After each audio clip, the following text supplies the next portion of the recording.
And by the way, our guest tried to log on at 7:30. Well, that's not 7 o'clock, is it? No, it's not even close. It's 30 minutes late. So we had a guest scheduled. We sent him the link earlier through his publicist, and we were waiting since, 6:55? Yes. For this guy? Yeah. And no email, no nothing. That's the thing. I don't mind if I get an email that says, hey, I'm running late. Is it okay? Hey, you guys, sorry. But it's so disrespectful to not have a conversation with somebody at all. It's so dismissive to just, we're live right now. You know what I mean? I'm not sitting around waiting because this is a pre-tape or a post-tape. This is live. If you're not there by the time you're going to say, we're moving on. We're moving on. Sorry. I would be pissed if we were sitting around waiting on him. It depends who you're waiting around for. I mean, I remember when there was, you and I waited around for Lady Gaga. That wasn't the first time. When I was at PLJ, we were supposed to do a phone interview with Lady Gaga. And, me, what else? Once the show's over, I got nothing to do. I'll sit there. What do I care? It's Lady Gaga. I want to talk to her, But it wasn't my show. It was somebody else's show. And we were sitting there waiting. And after 20 minutes, it was like, that's it. I'm going home. I'm getting out of here. I'm like, it's Lady Gaga. Can you hang out a little bit longer? Well, they keep saying 10 minutes, 10 minutes. And now it's like, now they're saying 10 more minutes. That's 30 minutes. I'm not waiting 30 minutes for anybody. It's like, who do you think you are? That's Lady Gaga. You wait for Lady Gaga. Yeah, sorry. Alicia Keys did the same thing to us. She stood us up for 10, 15 minutes. But they were letting us know the whole time. That's the difference. Listen, we understand when a lot of these people that are on press junkets or press tours, they get started late. Somebody goes over their time. If you're allotted 10 minutes, but somebody goes 12, somebody else goes 13. Now they're 5 minutes behind. That keeps happening. And if you're not the first person on the list, they end up being a little late. So when Alicia Keys was late, they kept saying she's running late. Hang on, you guys. So it was only 15 minutes. I'll sit there for 15 minutes for Alicia Keys, of course. Right. You know what I mean? But what was special about this guy? I didn't even know who it was. It doesn't matter now. It doesn't matter now. I don't want to say it because I don't want to say who he is, and I don't want to embarrass him. But it's the idea that nobody communicated with us. Nobody said, hey, he's running late, or is it okay if we do 7:30 instead of 7? I know. And the thing is, the publicist I got an email from her on a regular basis. Mm-hmm. Just confirming 7. Are we still on for Tuesday at 7? Send us. And Anthony and I, we do the show on Zoom, and Anthony sends me a link like 5 minutes before we go on. So they wanted a link like a week ago. Mm. So Anthony sends them a link. Like we did everything they wanted. They wanted like more about the show. We sent them some audio. We sent them, our latest stuff in Page 6 and people everywhere. We did everything for them. The lack of communication to me comes across like total disrespect. I mean, it's like if I'm going to meet a friend of mine and I'm running late, I text and say, hey, still on the subway. Hey, running 10 minutes late. Hey, I couldn't get out of the house. Whatever the reason is, you let a bitch know. You don't just blow them off. Are they coming? Are they not coming? We're a live broadcast here. Yeah, this was the publicist, I think, that sent an email that said, can we have a phone number backup? And I'm like, no, I'm not interested in talking to them on the phone. That's why we sent you a Zoom link. If you can't do Zoom, we don't want you. I sent her your number. I said, text us here if there's any issues. Yeah, somebody called me 18 minutes ago from Los Angeles, so I guess that was him. Or her. She's in Los Angeles. He's elsewhere. Oh, okay. Yeah. Anthony, I got a text now. Right. Well, it's 40. You're 48 minutes late. Sorry. Some other time. He's watching now. Look, I feel terrible. I feel terrible that this happens. But, again, you and I waited for Lady Gaga, but it's different. We went to Lady Gaga. We were there waiting. She was filming. Remember, she was filming her documentary at the time. Mm-hmm. And we were watching her run around with the camera crew. So we understood. They sent us a car home. Text was right at, let me in. I don't understand what that is. I don't understand. Who's that from? The dude that's supposed to be on. Wait, what did he say? Let me in. You say you're self-deprecating. Let me be. Wow. I don't even know what that means. Kind of poetic in a way. I like how poetic that is. If we let you in, can we yell at you for being late? Well, okay, so send him this. Can you send him this Zoom link? We're on a different Zoom link now. Can we? Yeah. It was a mistake. Okay, dude, I understand. Yes, yell at me. Okay. I like you now. I know, that's awfully charming. Do I have his email? Send me your email. Send me your email on the text that you... Now I'm talking to him through my text. Give me the email. He can see you. Yeah. Oh, sorry. Give me the email through the text. Oh, here we go. I got his email now. Great. Send him the link. Hold on. Talk amongst yourselves. We can yell at him in person. We can yell at Lady Gaga in person. I forget people can watch us. All right. So I'm sending him. That's great. I love it. That's hilarious. Yes, we are very. Okay. Let me in. I'll do. Oh, I see. I don't care that you're annoyed. Oh, that's adorable. I get it, guys. My mistake. Let me apologize. Okay, that's fine. Oh, and David Seeley, we're live, Jessica. There he is. There. So you gotta fire your publicist, I think. I love that he was watching us and I'm giving him shit. It's not her fault. It's my fault. I thought it was at 4:30, guys. I'm so sorry. And I've been trying to reach you since, but I'm glad that there were ways to do it. Yeah. You know what I'm really glad about, though? You almost started to go there to trash the guy, and you didn't do it. And that's a nice thank you for that. No, I would never do that. I wasn't even on set like Lady Gaga. I was wrong. To make it clear, I wanted to trash you. Cooper didn't. Okay. Well, I'm glad. Even if you had, I kind of would have understood. So I forgive. Okay, so let me tell people who I'm sure everybody recognizes you, but in case they do not, this is very important. So joining us right now is John Lloyd Young. He has won Grammys and Tonys. He was Frankie Valli in Broadway's Jersey Boys. He also played that role in the Clint Eastwood movie version. I'm sure there's a story there. Now you owe us a story. Okay. And the main thing we're going to be talking to people about is on July 9th, you're returning to the Space in Las Vegas, which I urge people to stream at thespacelv.com. Because that's going to be like a show and a half. Like I'm totally stoked for that. I barely deserve this, but yeah, thanks so much for that. So the Space in Las Vegas was you might like to know was started by a Broadway type guy who decided to start doing charity events every Monday for the people who did shows in Vegas to go and perform to benefit charities on Mondays. And we started to do live shows there. And then when the pandemic hit, he and I decided to do live streams. So this July 9th will be a year that we've been doing live streams there, like every 4 weeks, every 6 weeks. And I'm doing all disco and stuff to because things are coming back. So it's like dance the night away. But I want to say something to you that is, that I'm so mortified about.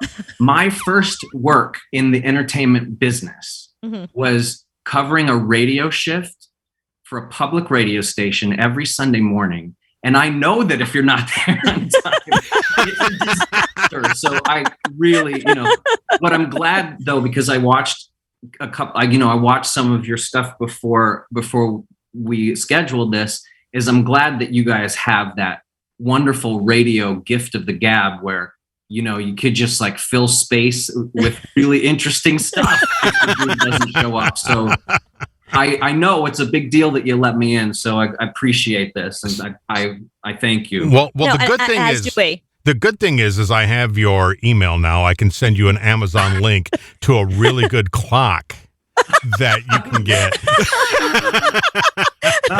that will tell you Well, the time. my problem is that I'm old enough to still like have been one of those guys who like kept a book of appointments, and when I go from an email, I type it into my calendar of my phone, and sometimes I just get the time wrong. And this was one of those mortifying times. But maybe I should stop apologizing. You should start using me for all I'm worth. Yes, that's right. That's right. Well, okay. Well, first of all, gossip. Let's hear some gossip then. Give us. You owe us some good dish. Like there's got to be some good dish working some Clint with Eastwood dish. Clint Eastwood. Yeah, Frankie Valley dish. We met the Obamas. Like, come on, dish. Yeah, there's some good, cool people that it's amazing. You played like one icon from the 60s, and like I've been able to meet amazing people just because of that one thing. So I'm lucky in that regard. Let's see, gossip in Clint Eastwood's office on the Warner Brothers lot, he has a letter that was written to him. Now Clint's like really old school guy, and he has a letter that was written to him by a female screenwriter.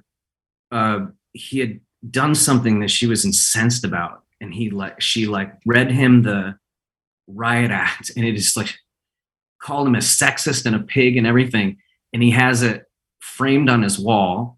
So that's one way I guess he turned things around for himself. It is not what you'd call a progressive office. Right. Let's see if I have any like Obama gossip. God, you want me to get in trouble? Yeah. Yeah, you do. I know. That's what radio is. Yeah, Obama gossip. Well, okay. So it's sort of indirectly Obama gossip, but so I'm friends with the guy that was their social secretary, and he was writing a book with the past social secretaries. And Laura Bush is a gossip hound. She wants to know everything that's happening, the ins and outs of what everybody's doing. She lives and breathes it. So he was writing a book with her former social secretary. If in the course of this short time we have together, I think of something really salacious, I'll bring it up, because I didn't know we were going to talk about the gossip, but I need to have some. So what fascinates you about Frankie Valli? His longevity. I mean, can you imagine, some of our people now, like Justin Bieber, still doing it when he's 80 years old? Mm-hmm. No, right. Yeah. Frankie Valli had hits in every decade since the time that he started. And then when he wasn't having music hits, he had Jersey Boys, which is actually probably the biggest thing of his entire career, because it will play again now as things come back, but it played 11 years, in New York and all over the world for more than a decade. I mean, his longevity is breathtaking.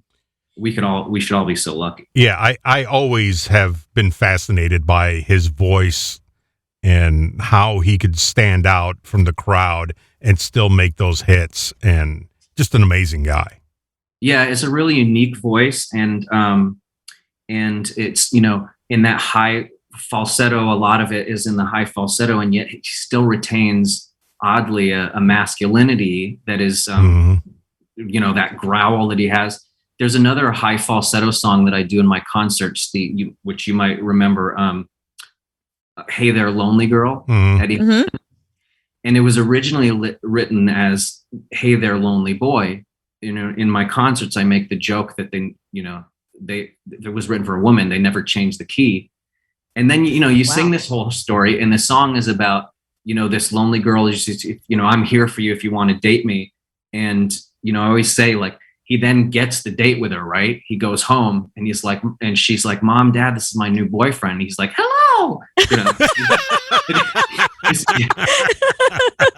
You have these songs, and they're so, the guy, the falsetto singers, in real life, they get the girls. And it's just like, what is it about falsetto singing that's sexy? I mean, Smokey Robinson. Right. I mean, that guy is a sex symbol, and still at his age, he is a really attractive guy. And yet he's singing up in these higher than some women sing, so it's a strange phenomenon. How can you sing that song night after night that high and still keep your voice without it just cracking? And how do you take care of your voice? Strange thing a lot of people don't know about falsetto singing is that it's actually easier on your voice than like Twisted Sister and those kind of guys that, you know, the sort of like, or the Joe Cock, like the real rough kind of high, what singers call the chest voice, which is the highest part of your voice. Mm-hmm. Then you flip into this other place called falsetto. And it's actually a much easier sound to make on your voice. It's not as damaging as the sort of the screaming stuff. So I don't want to make it, be too modest and downplay a skill that I have, but it actually is not as damaging on your voice over time as the screamy high stuff. Cooper and I were doing mornings on Long Island, and we were doing mornings one morning, and Dee Snider walked past the window. Dee Snider, right? Like Twisted Sister. So you want to know? So this isn't gossip; it's more trivia, but. When Jersey Boys was invented and it was first going to go to Broadway, there had never been any singing like that, live sustained singing in any Broadway show ever before. There's like 24 of Frankie Valli's songs in this show that one person had to sing live. And I was so scared, when I got cast, because I was like, well, how am I going to do this? And so I got sent to a teacher, and she was a famous rock and roll teacher. Her name was Katie Agresta. And she made her bones. She was like literally sitting around with her friends in the 70s and like smoking weed. They were all opera singers. And they were like, we need to invent a technique for rock singers. And her first big client was Cyndi Lauper. Whoa. Dee Snider. Her technique was vocal therapy for people who are wrecking their voice out there touring. And what she did with me was, before I even got to doing the show, she said, we're going to apply vocal therapy to your voice before you're abusing it, so that to kind of build it up. And it actually ended up being a really great approach. But yeah, Dee Snider, Twisted Sister, she had Annie Lennox. She had John Bon Jovi. I think she still does John Bon Jovi. Yeah, you're right. Oh, she is. Yeah. John Bon Jovi is one of her major clients. She would go out on the road and help fix him up when he would get a little rough. He still uses her. I'm so glad you know that. Yeah, he still uses her like once a week. Oh, wow. How do you know this? Are you friends with him? I've known John for a long time, but he's got to keep his voice. You know her. He's got to keep his voice up to par, and being at the age he is, his voice only gets better, and that's because he works on it all the time with her. You know what she taught me that she got from John Bon Jovi is upper body strength. So if you work out in the gym, you work out your pecs, your arms, whatever, the stronger you are upper body, the better you sing, because that all the leverage comes from this stuff up here. The pushing of those notes and everything comes from up here. And I have this 26-year-old trainer here in California who kicks my ass. And I found that even with the COVID and not as much activity, not as much touring, that when I get up to do these things, having been training with her, like the notes are there a lot stronger, being in constant training. So that's amazing. I learned that from John Bon Jovi. So not many people would know that that's part of it, but it is. Yeah. I love that. So you're doing this virtual, and you've been doing this for a year, like you said. Have you performed live yet since COVID? Have you had that opportunity? I did my first club date. I don't know if you guys know. So are you New York? New York. Yeah. So you know who Michael Feinstein is? Mm. I just went to 54 Below the other night to see Joe Iconis and George Salazar. Yeah. Okay. So, right. Oh, I love those guys. Be more chill. We produced. My family were part of the production team of Be More Chill. That was. Oh my God! Yeah, I love that show. Those were our guys. Yep. My favorite character is the Squib, so that gives you a sense of my internal stuff. Yes, but, not Michael, but the Squib. That's interesting. Yeah, the Squib, right? So don't judge, but I like that character the best. So, Michael Feinstein has Feinstein's 54 Below in New York, and his newest club, which was supposed to open when COVID hit, just opened finally. It's a brand new nightclub called Feinstein's at the Hotel Carmichael, and this is in a suburb of Indianapolis. Oh wow! I just played there, and it was my first live room in a year and a half. And it was like somewhat like our introduction to each other. It was. Were you late for that too? It was a little bit socially awkward, you know, because I've been playing the cameras once a month to just kind of keep the ball rolling with live streams. But it was the first time I walked into a full room of people, and it took a minute. You know, it took that one performance to then get back in the swing of what it is to play a room of living, breathing people. And the next night, I felt like I was back. But yeah, so I just did that a week ago. And it's so emotional. Like that first night back, it's so emotional. It's like after a year of COVID and being quarantined, and like everybody was vaccinated, like at 54 below. I don't know if you guys had this experience, if you had this experience, but it's like that moment that you're like, oh my God, this is finally over. Like here we are performing and listening, and we're back. We're back. It feels like we're back. Yeah. I had that moment when I was backstage at the club, hearing a full room of people again. Because when I've been backstage at these live streams in Las Vegas, they have a little bit different protocols in Vegas because they live on people visiting there. Like they opened earlier than most anywhere. But even so, the last one I did about a month ago, there was what you would maybe call a studio audience. It was mostly still for cameras, and there were a few people masked and everything. Well, this was the first time a week ago in Indiana that I heard a full house from backstage, and that was like an amazing feeling. I have been having this feeling that we're back. In fact, that's why, because I usually think about it, you know, you get known for singing Frankie Valli and the Four Seasons. When people ask you to sing, they generally will want to hear music from that period, the earlier stuff. But my reason for making the theme of this show solid gold and doing like 70s and 80s, you know, R&B and funk and all that stuff is because that was a period where after the 70s, after like Watergate and all that crappy stuff that happened in the 70s, where people just started to dance their troubles away, right? The Studio 54 era.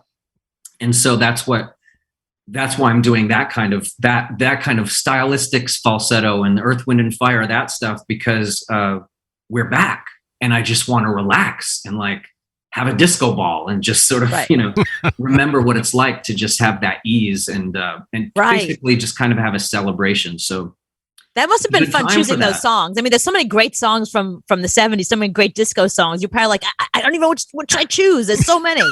Well, and also because falsetto singing didn't go away. In fact, in some ways it became better in the 70s. So I've got like all of these great things to choose from. The Bee Gees. Like the Bee Gees, you're right. Bee Gees, and like I said, the stylistics. And it's funny because the stylistics is actually the easiest fit for me vocally.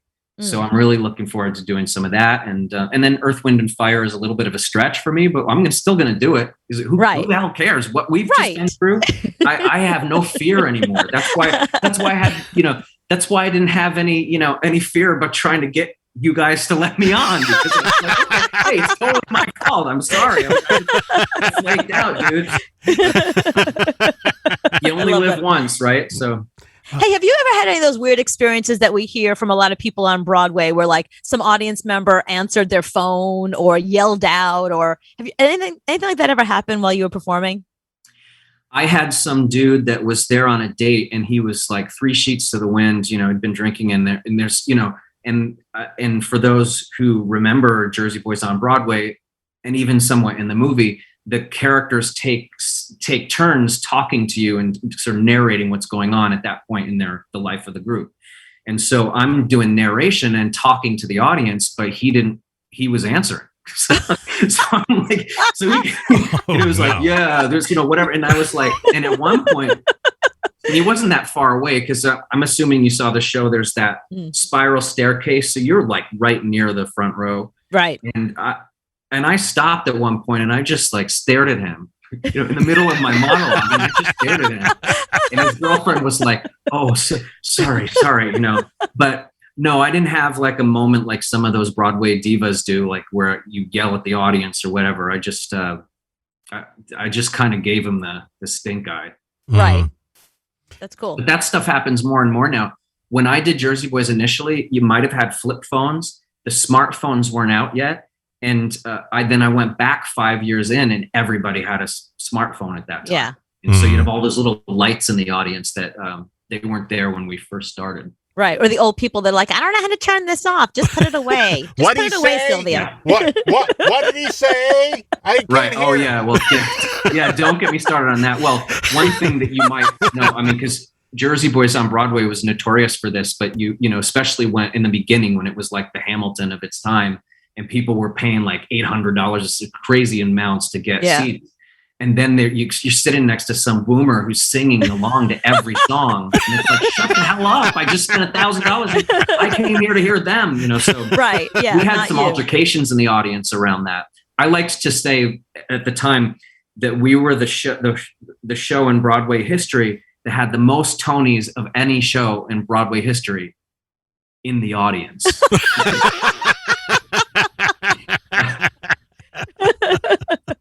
Yeah, we had some behavior in the audience that people you know, getting mad at each other for singing along. Yeah, that's I can't imagine doing live every single night and having to deal with that. You know, one of my favorite things about you is like you're one of those people that once you dig into all the stuff you've done, it gets more and more fascinating. Like as I was digging into the world of John Lloyd Young, I saw that President Obama appointed you to the President's Committee on the Arts and Humanities. What even is that? What was that like? Like, that's amazing. Yeah, that was a surprise. You know what? And you know what was so funny? When I got that appointment, I was an unemployed actor. Wow. I was like, well, I guess this makes it a little better. Right? You know, like, right. I'm gonna feel so bad looking in the mirror today. Well, you and Kumar. Yeah, that's right. Yeah, Cal Penn was on the committee too, and Sarah Jessica Parker. Well, this is a committee that was sort of an advisory committee for the West Wing on all of the arts organizations. So that includes like the Museum and Library Services and the Smithsonian and the National Endowment for the Arts and whatever. It was basically like the West Wing's outreach toward of an umbrella for all those things. And each administration since Reagan, it was conceived under Reagan, this committee. And they say that the reason they wanted to do it is because Nancy Reagan wanted Frank Sinatra to be on it. She wanted to hang out with Sinatra. That. Yep. So, but each administration, you know, had their own President's Committee on the Arts and Humanities. Interestingly enough, the most interesting thing I think is that it lasted through each administration from Reagan without an interruption until Trump. And we were about half of us stayed on after Trump got elected because like arts in schools, that's not a controversial issue, is it? You know, or whatever. It's the Young Poets Award, you know, like, So some of the things we were doing were, I thought, pretty no brainer. Like, but then when Charlottesville happened, there were certain people on the committee who were like wives of senators or like Pulitzer Prize winning novelists and of like socially conscious stuff. And they all wanted to resign. Wow. And I was in Hawaii. So I was getting all the news like 6 hours after everybody was making decisions. And I thought we were going to send like a letter saying we don't like this rhetoric or whatever and sort of censure him. And then he obviously now passed his prologue, right? He would have fired all of us or whatever. But right. I was like, let him fire us. You know, I was the only one standing at the end of this. You know, I would have been the only committee member if it hadn't been for like 1 hour that I finally got the last email. And so everyone resigned all at once. You might remember that it was the first presidential agency to resign. Right. Trump. So that was actually the most interesting thing was that when we did that. And then of course he dissolved the committee and that had been around ever since Ronald Reagan. So that was sad to see that kind of thing. That is sad. Is it going to come back? Is it going to come back? Do you know? Probably not in the form that it was. And also, you know, clearly because Biden won, lots of the people sort of around that circle were also Obama people. Mm-hmm. And so what I'm hearing through my friends that are more closely involved, like actually in Washington, is leading me to believe that Biden has been dealing with the most important issue that's facing anybody, which is getting us past COVID. Because like you just said, you just went to your first live performance in New York. It's been 15 months. we can't get those things back if we're all still sick or in danger of being sick. So the arts really hasn't started up under a Biden yet, and it's hard to know how it will take shape or what sort of things will recover or what new things might happen in their place. There was one discussion at one point, which I thought was interesting, that there would be someone cabinet level in the administration who'd be like the art czar. And that would be like instead of just the head of the National Endowment of the Arts, it would be a cabinet level position. Now, that would be cool to see, but I think it can't be a priority right now when we're still trying to get people back to work and make sure everyone's healthy and that international travel can open again. And I think that makes perfect sense. Yeah. I was just looking at the list. I saw Joshua Bell on the list. Are you friends with him? I know Joshua and his wife. Marisa Martinez or Larissa Martinez. We went all on. So Obama had that famous delegation he did to Havana, Cuba. What most people don't know is he had 4 delegations, and the second one to go was all artists. Wow! And we were on that. We were a small group of artists who went to Cuba to do a cultural exchange with other Cuban artists, and there were even surviving members of the Buena Vista Social Club, at meetings and stuff with us. It was really cool. We got to go to that famous recording studio. I'm forgetting the name of it, but where Buena Vista Social Club was sort of centered. So yeah, he was there. I was there. His wife, she wasn't his wife yet then, but I have some gossip. I have some gossip for you. So, okay, good. One of Joshua Bell's best friends is a really good friend of mine. So I guess Joshua was on tour. He was away.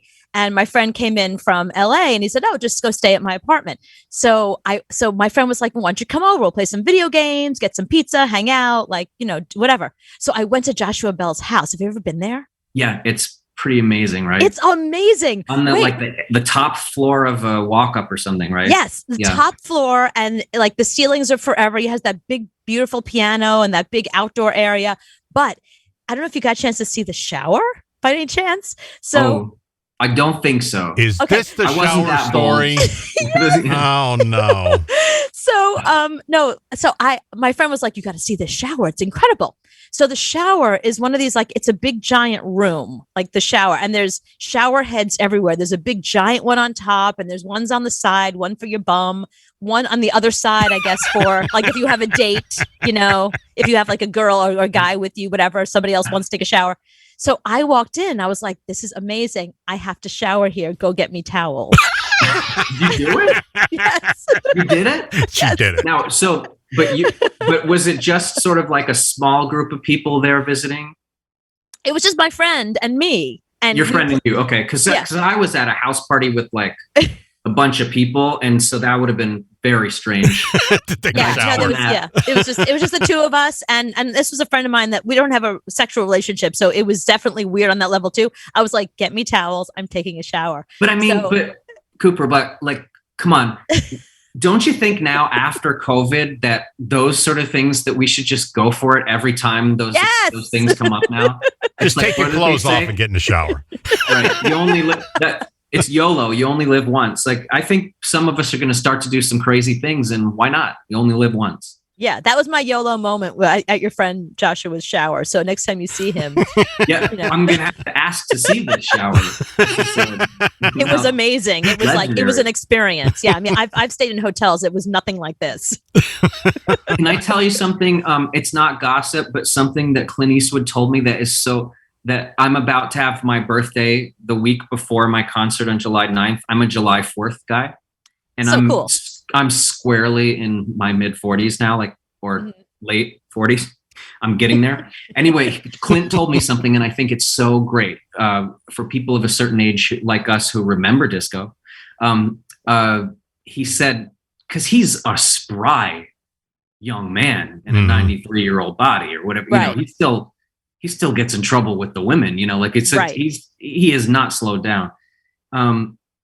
He said the secret to aging, like, who would hear him say this except you when you're shooting the shit like on set, right? Between setups.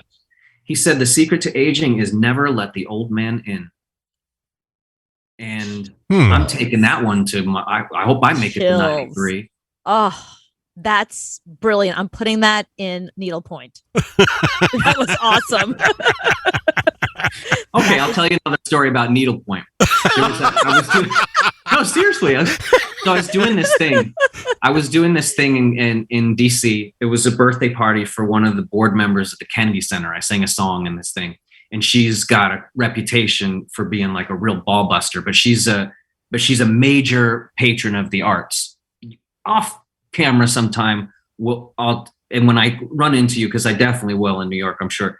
I'll tell you who this is. But so all these performers, we all did numbers for her and everything. Tommy Toon was the MC, and he's a friend of hers. They go shopping together. Anyway, she gets to the point where she's going to get up to the podium and talk to everybody. And she lugs this huge, big black garbage bag up onto the stage. And she says, those who know me well know that I like to collect pillows with sayings on them.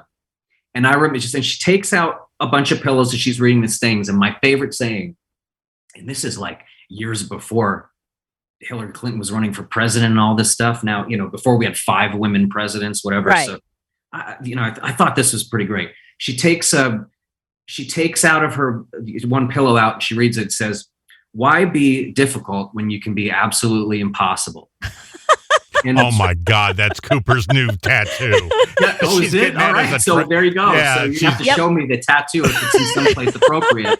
No, what did I just say? After COVID, even if it's an inappropriate place, just go for it. Show it to me. Yeah. I won't judge you. Yeah. It's going to I be like that philosophy. I like you. I like you, John. Oh, good. I'm glad because I didn't drop too well today. No, you were awesome today. Thank you. And Thank you. I want to urge people on July 9th, John is returning to The Space in Las Vegas. You have to stream this. Go to thespacelv.com. And get on there, get your tickets, and make sure you are a part of that show. I will be there. So thank you so much. Thank you so much for being persistent. Please, Anthony, tell John Bon Jovi that his upper body workout game saved your voice. Really helped me sing so gloriously through COVID. Thank you so much. Well, yeah, good to meet you guys, and I'm glad we connected. Thanks for showing me some mercy.